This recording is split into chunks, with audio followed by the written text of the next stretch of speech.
Salam untuk Anda semua, senang sekali bisa kembali lagi di sesi pembahasan mendalam kita. Hari ini nih, kita mau langsung nyemplung ke bab 1 bukunya Scott Adams, Loser Think. Kita fokus ke pertanyaan dasarnya. Apa sih sebenarnya loser think itu? Sumber kita jelas ya, langsung dari bab pertama buku itu. Misi kita kali ini, ya buat ngerti bareng-bareng apa itu loser think menurut Adams. Kenapa ngenalin ini penting? Buat Anda yang ya pengen belajar lebih efektif, mikir lebih jernih, dan gimana ini bisa jadi kayak langkah awal gitu ya, buat bebas dari cara mikir yang nggak produktif. Oke, kita mulai bongkar yuk. Hal pertama yang langsung, wah bikin saya gitu dari bab ini. Loser think tuh ternyata bukan soal bodoh. Orang pinter banget pun katanya sering kejebak. Gimana tuh? Iya, itu poin yang krusial banget buat kita pegang di awal. Adams kedefinisiin loser think itu bukan sebagai kurang cerdas atau kurang info, tapi lebih sebagai gimana ya? Sekumpulan cara berpikir yang nggak produktif, pola pikir atau kebiasaan mental gitu, yang ngehalangin kita lihat dunia apa adanya, terus jadi susah capai hasil bagus. Dan yang dibilang Adams, ini tuh umum banget. Sangat-sangat umum. Hah, umum banget ya? Justru aneh, kenapa mikir jernih, mikir produktif, malah jadi barang langka? Bukannya itu alami gitu? Nah, ini dia nih yang menarik. Adams bilang, kemampuan mikir produktif itu ternyata bukan bawaan lahir, bukan sesuatu yang otomatis kita punya. Kita sering andelin akal sehat kan? Ternyata itu aja nggak cukup, malah sering nipu. Buat Anda yang mungkin ngerasa banjir informasi, ini penting nih. Loser think itu sendiri bisa jadi semacam beban mental. Penyebabnya bukan kebanyakan info, tapi cara kita ngolah infonya itu yang nggak efektif. Jadi benar kata Anda tadi, bukan soal kurang pinter, tapi kurang perkakasnya. Kurang perkakas, suka saya istilah itu. Jadi ingat analogi Tiger Woods yang dipakai Adams di buku. Woods kan bakat alaminya gila banget ya di golf. Tapi kalau dia nggak belajar teknik ayunan yang benar, strategi, disiplin latihan yang sistematis, ya bakatnya nggak bakal maksimal. Kayaknya sama juga buat mikir ya. Persis, analogi itu pas banget. Kecerdasan alami, intuisi, itu penting, tapi ya nggak cukup. Kita perlu sadar, belajar, ngelatih teknik-teknik mikir yang efektif. Kabar baiknya nih, kata Adams, teknik-teknik ini sebenarnya bisa dipelajari. Dan banyak yang sebenarnya simple begitu kita tahu. Ya kayak ngumpulin koleksi perkakas mental aja. Dari macam-macam bidang ilmu psikologi, ekonomi, sejarah, teknik, wah banyak deh. Bisa kasih contoh nggak? Perkakas mental simple yang dimaksud itu kayak gimana? Biar lebih kebayang. Yang nggak bisa balik lagi, itu seharusnya nggak ngaruh ke keputusan Anda buat masa depan. Tapi, ya ampun, secara psikologis kita sering banget kejebak di situ. Misal, nonton film jelek sampai habis cuma karena udah bayar tiket. Atau nerusin proyek yang udah jelas gagal cuma karena, udah invest banyak di awal. Ah, itu. Itu familiar banget, saya yakin banyak dari kita pernah di posisi itu. Dilema banget rasanya. Jadi, ngenalin jebakan sang kos ini salah satu perkakas buat ngindarin loser think. Anda sendiri pernah nggak sih ngerasa kejebak sama sang kos di keputusan sehari-hari? Ya pasti pernah lah. Itu kan manusiawi banget. Dan justru itu intinya. Begitu Anda tahu ada konsep kayak sunk cost, Anda jadi punya perkakas baru. Jadi lebih gampang ngenalin polanya, entah di pikiran sendiri atau di omongan orang lain. Buku ini, intinya ya, ngasih Anda semacam toolkit, kotak perkakas mental gitu, yang diambil dari banyak bidang. Pendekatan terstruktur kayak gini cocok banget buat Anda yang emang punya jiwa pembelajar, yang pengen cara efisien buat ningkatin kejernihan berpikir. Ngomong-ngomong soal perkakas, ada satu hal yang menurut saya menarik banget nih yang disorot Adams. Kekuatan dari sekedar ngasih nama. Dia milih nama loser think. Kenapa sih ngasih nama ini penting banget? Kok bisa punya kekuatan? Nah, ini ada kaitannya sama cara kerja otak kita ngelompokin informasi. Dengan ngasih label yang gampang diingat kayak loser think buat sekumpulan pola pikir nggak efektif, kita jadi lebih gampang nandain pas itu muncul. Kayak jalan pintas mental gitu. Pas Anda lihat argumen atau cara mikir yang, wah ini kok kayak loser think, label itu langsung kling di kepala. Adams bahkan bilang, ini bisa jadi cara singkat buat, ya nandain aja pemikiran nggak produktif itu, entah pas lagi diskusi atau pas lagi mikir sendiri. Wah, menarik banget ya. Jadi bukan cuma biar keren doang namanya, tapi ada fungsi kognitifnya. Adams kan cerita juga tuh soal komik Dilbert-nya. Komiknya kan sering nyindir praktik manajemen yang aneh-aneh tuh. Ternyata itu ada efeknya loh. Katanya manajer jadi pada ngehindarin kebijakan tertentu karena takut dibilang kayak di komik Dilbert. Jadi resiko diejek atau dilabelin negatif itu bisa ngubah perilaku ya. Seolah-olah ngasih nama loser thing ini ngasih kita senjata gitu buat ngelawannya. Persis, mirip banget sama konsep model mental di psikologi kognitif. Ngasih label ke suatu pola, dalam hal ini pola pikir nggak produktif, bantu kita ngenalin, ngomongin, dan akhirnya ngelolanya lebih baik. Adams malah lebih jauh lagi. Dia saranin pakai bukunya secara harfiah sebagai alat. Kalau Anda lihat orang kejebak pola loser think tertentu yang ada di buku, bisa aja Anda fotokopi halaman itu terus kasih ke dia.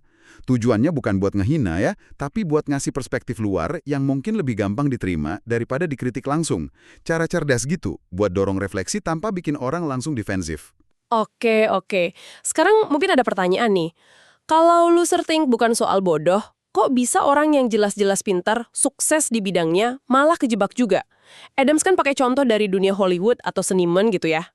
Nah, ini nyentuh inti argumen Adams soal pentingnya mikir multidisiplin.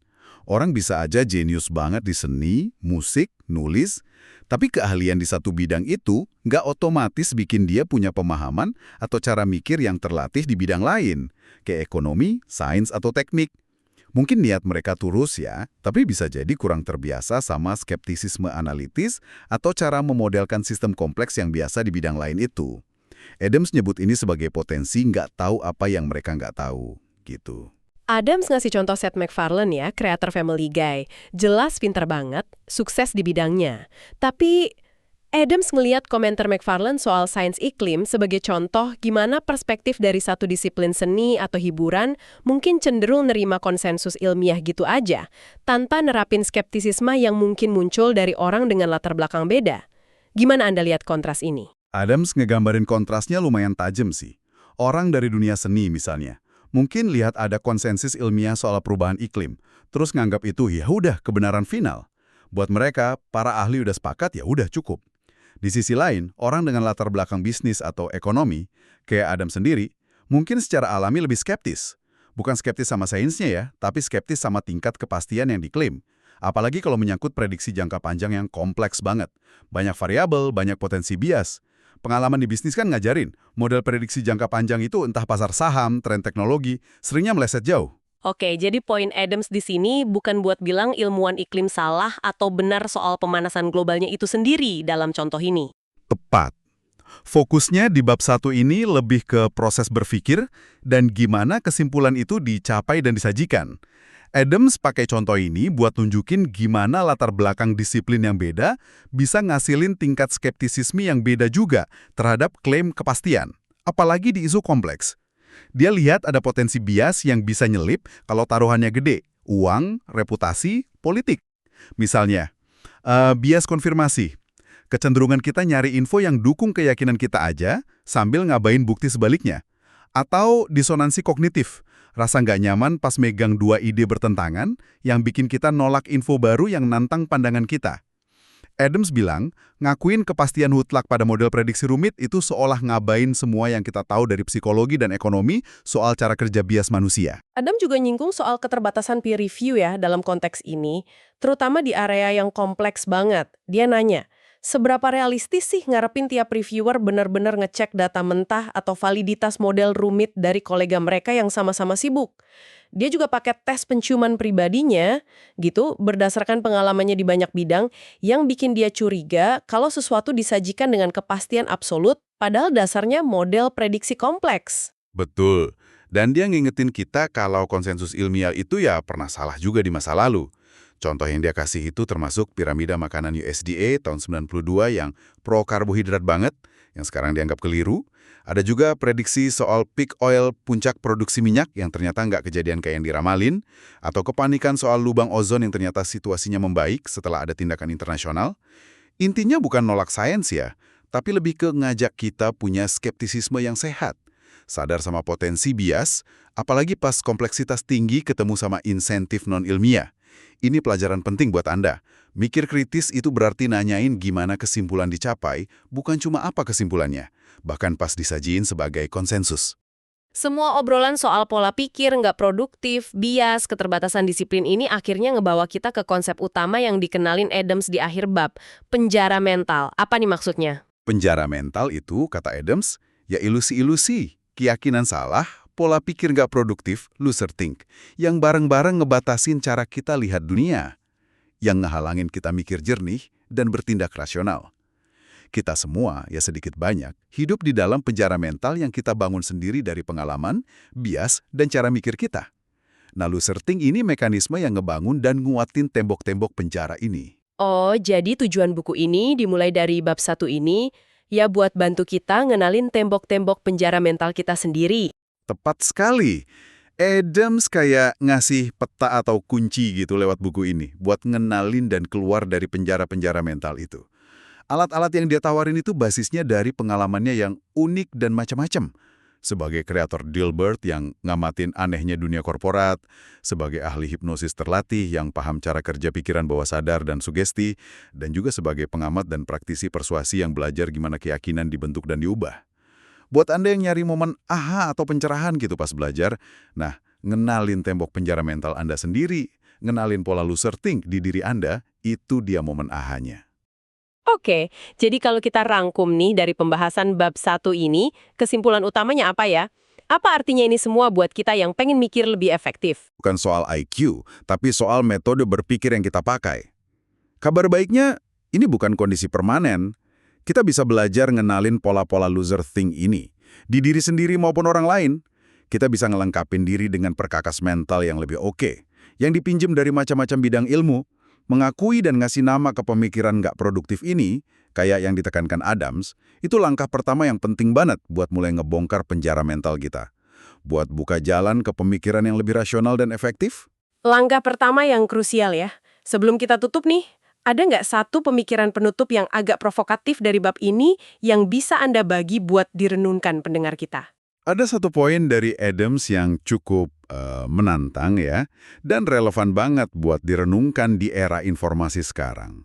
Dia ngajuin argumen, masih nyambung sama contoh sains iklim tadi, bahwa bahkan jika para ilmuwan itu 100% benar soal kesimpulan mereka, cara kesimpulan itu sering disajikan ke publik, terutama lewat model prediksi jangka panjang yang rumit banget dan klaim kepastian yang tinggi, itu bisa jadi kelihatan gak kredibel buat orang yang terbiasa mikir multidisiplin, misalnya dari bisnis atau teknik. Buat mereka, penyajian kayak gitu kadang lebih kerasa kayak teknik persuasi atau malah jualan daripada penyampaian sains murni yang jujur ngakuin batasan dan ketidakpastiannya. Ini jadi pertanyaan menarik buat Anda. Gimana sebaiknya Anda nyaring dan ngevaluasi informasi? Kalau bahkan klaim yang basisnya konsensus ahli aja perlu dinilai secara skeptis. Nggak cuma berdasarkan apa yang dibilang, tapi juga berdasarkan bagaimana itu disajikan dan seberapa besar tingkat kepastian yang diklaim itu sesuai sama kompleksitas masalahnya. Sesuatu buat Anda pertimbangkan pas Anda ketemu klaim para ahli di bidang apapun nanti. Pertanyaan yang dalam banget dan menantang buat kita semua ya. Terima kasih banyak Anda sudah menyimak pembahasan mendalam kita soal bab 1, Loser Think. Semoga ini ngasih Anda wawasan dan mungkin perkakas baru buat ngasah cara berpikir Anda. Sampai jumpa di pembahasan kita selanjutnya ya.